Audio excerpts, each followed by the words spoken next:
नमस्कार दोस्तों, मैं Prajeet Sharma computer science and IT department की ओर से ऑनलाइन लेक्चर की श्रृंखला में आप सबका स्वागत करता हूं। दोस्तों, आज हम लोग इनपुट आउटपुट डिवाइसेस क्या होते हैं उसके बारे में हम आज पढ़ेंगे। Input output devices computer fundamental का एक बहुत ज़्यादा बेसिक टॉपिक है जिसको कवर करना और जिसके बारे में सारी कुछ जानकारी होना बहुत ज़्यादा ज़रूरी है आज के टाइम में। सबसे पहले हम बात करते हैं कि आज हम क्या क्या पढ़ेंगे। सबसे पहले इनपुट डिवाइसेस क्या होते हैं, देन आउटपुट डिवाइसेस क्या होते हैं, क्योंकि ये दो डिवाइसेस कंप्यूटर में हमेशा काम में आते हैं और इनके बिना कंप्यूटर नहीं चल सकता है। क्यों नहीं चल सकता है वो आगे मैं आपको अभी बताने वाला हूँ। उसके बाद हम पढ़ेंगे कि इनपुट आउटपुट डिवाइसेस कंप्यूटर के साथ काम कैसे करते हैं, कंप्यूटर से कैसे एक डिवाइस कनेक्ट होता है, कैसे वो संदेश भेजता है, कैसे वो संदेश पाता है, जिससे हम लोग समझ सकते हैं कि हमने कुछ दिया है कंप्यूटर को और कंप्यूटर से कुछ आउटपुट लिया है। साथ में हम पढ़ेंगे कि इनपुट आउटपुट डिवाइसेस कैसे कनेक्ट होते हैं, उनके बीच में कोई सॉफ्टवेयर आता है कि नहीं आता है कि डायरेक्ट ही कनेक्ट हो जाते हैं। सबसे पहले दोस्तों हम बात करते हैं इनपुट डिवाइस की। इनपुट डिवाइसेस वे डिवाइसेस होते हैं जो हमें कंप्यूटर को कोई इंस्ट्रक्शन देने के काम में आते हैं। जैसे हम बात करें कि कंप्यूटर एक मशीन है जो इंस्ट्रक्शंस पे ही काम करता है, हमें किसी ना किसी माध्यम से उसे इंस्ट्रक्शन देने हैं तभी वो काम करना स्टार्ट करेगा, अन्यथा वो शांति से बैठा रहेगा। पहली बात, हमें जैसे ही हम नॉर्मल इनपुट डिवाइस जो यूज करते हैं वो कीबोर्ड करते हैं, जिससे हम सब लोग परिचित हैं। कीबोर्ड से हम एक की प्रेस करते हैं, एक इंस्ट्रक्शन कंप्यूटर के अंदर जाता है, अंदर की कुछ गतिविधियां उसमें होती है जिसे प्रोसेसिंग कहते हैं। देन हमें रिजल्ट मॉनिटर पे दिखता है, हमने ए प्रेस करा है, बी प्रेस करा है, सी प्रेस करा है। एक्चुअल में इनपुट डिवाइसेस वो डिवाइसेस हैं कि हम अपने माध्यम से कीबोर्ड से या किसी बारकोड रीडर से या किसी माइक से हम कुछ उसमें इनपुट दें, वो उस कमांड पे हमें रिस्पॉन्ड करे। तो कुछ इनपुट डिवाइसेस, जैसा कि हम बात करें कि कुछ इनपुट डिवाइसेस जो होते हैं वो पॉइंटिंग डिवाइसेस होते हैं। जैसे हमारा माउस हो गया, माउस एक पॉइंटिंग डिवाइस है जो कंप्यूटर स्क्रीन पे पूरे टाइम घूमता रहता है। नॉर्मल हम लोग माउस को जैसे ही मूव करते हैं, एक इंस्ट्रक्शन माउस के द्वारा कंप्यूटर के अंदर फीड करा जाता है कि माउस का जो पॉइंटर स्क्रीन पे दिख रहा है उससे यहां से वहां मूव करा जाए। ये पूरा एक्स एक्सेस और वाई एक्सेस में डिवाइड रहता है। दूसरा इनपुट डिवाइस आता है कीबोर्ड। कीबोर्ड भी कई तरीके के आते हैं। आप लोगों ने जैसे देखा होगा, कीबोर्ड हमारे लैपटॉप में अलग तरीके से होता है।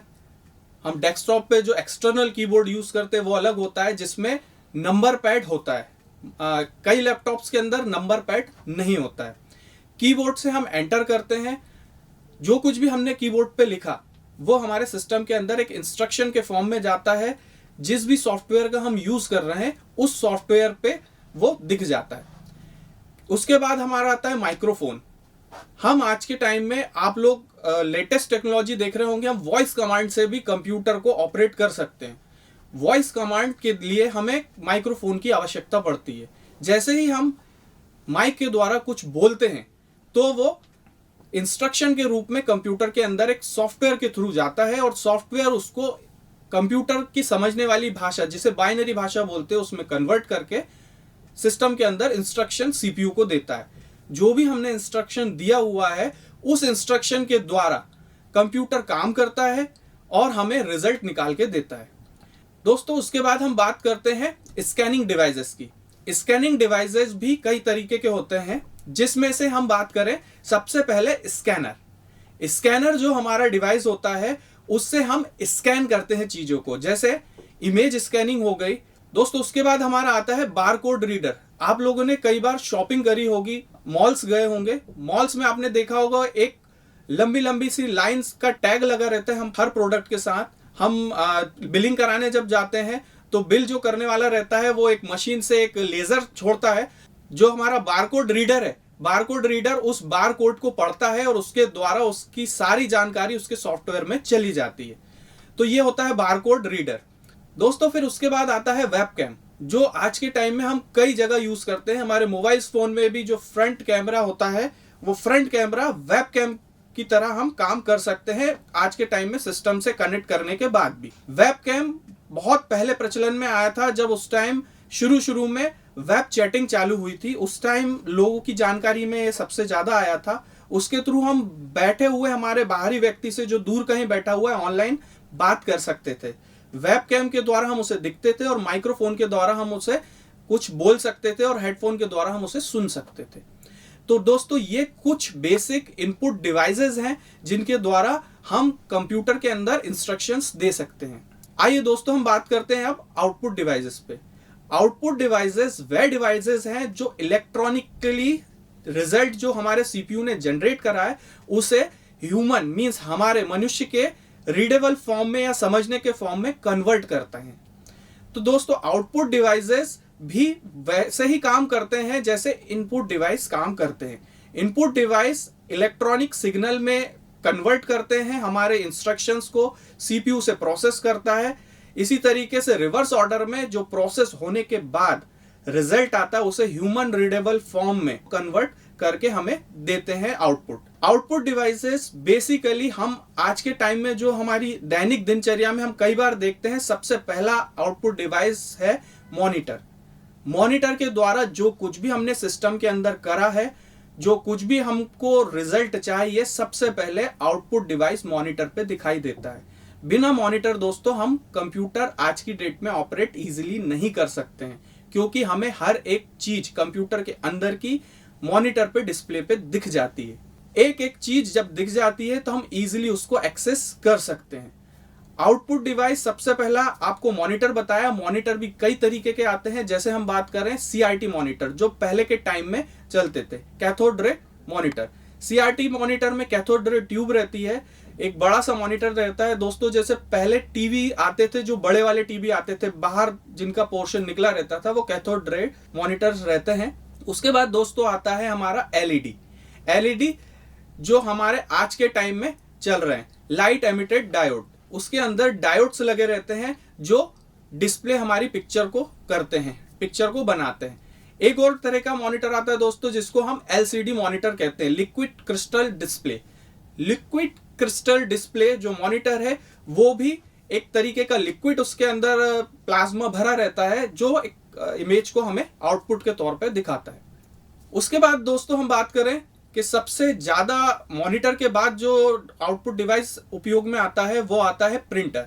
जो कुछ भी हमें स्क्रीन पे मॉनिटर दिखा रहा है उसको हमें हार्ड कॉपी में मींस कहीं ले जाने के लिए पेपर पे अगर हमें चाहिए तो हम उसको प्रिंट कराते हैं। प्रिंटर भी दोस्तों कई तरीके के आते हैं, जैसे laser printer, dot matrix printer, thermal printer. ये कुछ प्रिंटर्स जो हैं जो दैनिक दिनचर्या में बहुत ज्यादा हम लोगों ने देखे हुए हैं।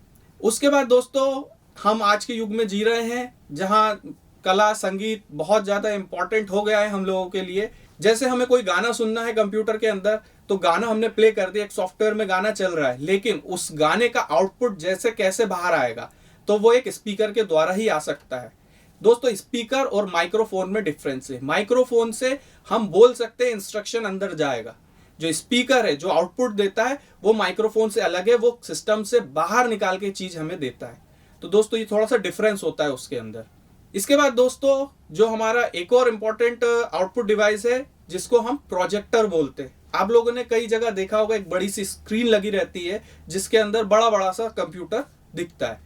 तो वो प्रोजेक्टर रहता है जो हम कंप्यूटर से लैपटॉप से कनेक्ट करके एक बड़ा आउटपुट दे सकते हैं, जिससे हमें बहुत सारे लोगों को कुछ बड़े स्तर पे अगर दिखाना है, क्योंकि हमारे मॉनिटर की स्क्रीन छोटी रहती है, लैपटॉप की स्क्रीन छोटी रहती है और बड़े स्तर पे बहुत पब्लिकली हमें कुछ चीज दिखानी है तो हम प्रोजेक्टर्स का यूज करते हैं। प्रोजेक्टर उसको प्रोजेक्ट करता है स्क्रीन पे, जो भी हमारा डिस्प्ले हमने प्रोजेक्टर के अंदर इनपुट दिया है उसको आउटपुट के तौर पे दिखाता है और बड़े स्तर पे अच्छी क्वालिटी में प्रोजेक्टर दिखाता है। आज के टाइम में दोस्तों 3D प्रोजेक्टर्स भी आने लगे। 3D प्रोजेक्टर्स जो रहते हैं वो 3 डायमेंशन दिखाते हैं। उनको देखने के लिए हमें स्पेशल टाइप का एक चश्मा, जिसको 3D ग्लासेस का यूज करना पड़ता है, तभी हम उसकी स्क्रीन को क्लियर देख पाएंगे। दोस्तों ये तो बात हुई इनपुट आउटपुट डिवाइसेस की।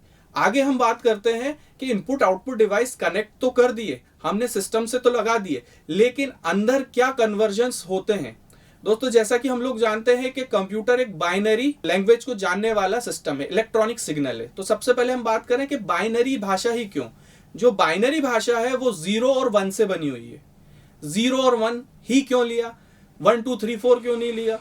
तो बाइनरी भाषा एक अलग से कंप्यूटर के लिए बनाने के लिए जरूरत इसलिए पड़ी कि कंप्यूटर एक इलेक्ट्रॉनिक डिवाइस है, जो हम उसकी बेसिक डेफिनेशन में जानते हैं। जो एक इलेक्ट्रॉनिक डिवाइस है, इलेक्ट्रॉनिक डिवाइस सिर्फ और सिर्फ इलेक्ट्रिक करंट या इलेक्ट्रिक फॉर्म में कुछ इनपुट ही ले सकता है।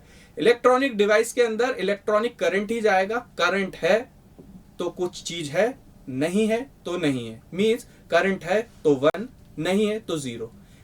इसीलिए हमें बाइनरी भाषा का प्रयोग करना पड़ा। अंदर जो कुछ भी होता है, सिस्टम के सीपीयू जो कुछ भी करता है बाइनरी भाषा में करता है। बीच में बहुत सारे कन्वर्जन्स होते हैं, वो हम कभी आगे लेक्चर में पढ़ेंगे कि किस टाइप के कन्वर्जन्स होते हैं बीच में। आगे हम बात करें दोस्तों कि जो हमारे इनपुट और आउटपुट डिवाइस है वो सिस्टम से कनेक्ट कैसे होते हैं। जैसे हम जानते हैं ड्राइवर, हार्डवेयर ड्राइवर्स होते हैं, वो सिस्टम को कनेक्ट करते हैं। ये एक तरीके के सॉफ्टवेयर होते हैं जो हार्डवेयर को कनेक्ट करते हैं सिस्टम से। सिस्टम से यहाँ मतलब है एक ऑपरेटिंग सिस्टम से। दोस्तों जब शुरू में ऑपरेटिंग सिस्टम इंस्टॉल्ड होता है तो बहुत सारी जानकारियां उसके पास पहले से होती हैं, लेकिन जब हम एक नया हार्डवेयर उसके अंदर अटैच करते हैं तो सिस्टम नहीं जानता है। दोस्तों जब हम लोग पेन ड्राइव सिस्टम के अंदर लगाते हैं तो वो एक राइट हैंड साइड पे एक पॉपअप निकाल के देता है जो दिखाता है कि न्यू हार्डवेयर फाउंड। या हम कोई सा भी हार्डवेयर अटैच करते हैं तो वो न्यू हार्डवेयर फाउंड करके देता है, एक पॉपअप मैसेज देता है। दोस्तों ये पॉपअप मैसेज के साथ वो सिस्टम खुद के अंदर प्री इंस्टॉल्ड जो ड्राइवर्स हैं उनको सर्च करता है। सर्च करने पे अगर उसे उसका ड्राइवर मिल जाता है तो वो उसे इंस्टॉल करके चला लेता है। सबसे पहले दोस्तों हम बात करें ड्राइवर क्या होते हैं। ड्राइवर अपने अंदर सारी कुछ जानकारियां रखते हैं जो एक हार्डवेयर के बारे में सॉफ्टवेयर मींस ऑपरेटिंग सिस्टम के लिए जरूरी हो। वो ऑपरेटिंग सिस्टम को बताता है कि ये जो हार्डवेयर अटैच हुआ है आपके साथ, ये क्या है, इसकी प्रॉपर्टीज क्या है, ये क्या कर सकता है और इसको किस फॉर्म में इनपुट या आउटपुट भेजना है। दोस्तों जैसे हम एक प्रिंटर कनेक्ट करते हैं, प्रिंटर का ड्राइवर हमें इंस्टॉल करना पड़ता है। प्रिंटर का ड्राइवर इंस्टॉल करने के बाद ऑपरेटिंग सिस्टम समझ जाता है कि ये कितने टाइम में प्रिंट लेगा, इसका बफर कितना है, ये किस तरीके से प्रिंट करेगा, इसके प्रिंट करने का आर्किटेक्चर क्या है, ये किस तरीके से इनपुट लेता है और उसे हार्ड फॉर्म में निकाल के देता है। तो जैसे ही एक रिक्वेस्ट किसी सॉफ्टवेयर से प्रिंट होने की आती है तो जो ऑपरेटिंग सिस्टम है वो उस ड्राइवर के हिसाब से, उस हार्डवेयर के हिसाब से उस रिक्वेस्ट को बनाता है, मोल्ड करता है, देन उसको आगे ड्राइवर के पास भेजता है। ड्राइवर उससे कन्वर्ट करता है हार्डवेयर के हिसाब से और हार्डवेयर उसको मींस प्रिंटर अपने हिसाब से आई हुई चीज को इजीली प्रिंट आउट कर देता है। तो दोस्तों हार्डवेयर को चलाने के लिए ड्राइवर बहुत ज्यादा जरूरी है। बिना ड्राइवर के अगर आप कनेक्ट कर देंगे हार्डवेयर को किसी को भी तो नहीं चल पाएगा हार्डवेयर। तो दोस्तों आज हम लोगों ने सीखा है कि इनपुट डिवाइसेस क्या होते हैं, आउटपुट डिवाइसेस क्या होते हैं, इनके बीच कैसे कनेक्शन होता है और सॉफ्टवेयर हार्डवेयर ड्राइवर्स क्या होते हैं। इसी के साथ मैं आज का लेक्चर यहीं ख़त्म करता हूं। आगे हम फिर एक टॉपिक के साथ मिलेंगे। नमस्कार।